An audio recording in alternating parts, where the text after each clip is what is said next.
عملت عندنا هاي كبدة الدجاج المعدلة بالزيتون يا جماعة الخير. رمضان كريم علينا وعليكم وعلى الأمة الإسلامية بأجمع طريقة كبدة الدجاج للسحور راح نسويها.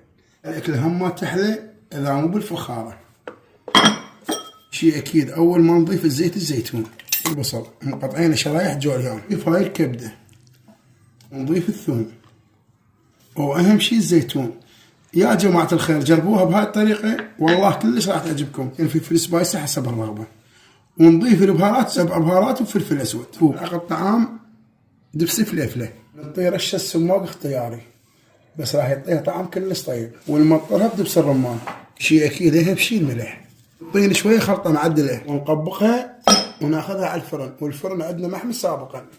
وطلعنا الكبدة من الفرن نذوق ونطلعنا بالطعم. ناخذ من هاي الكبدة ونخلي من هذا الزيتون، والله الطعم فد شيء.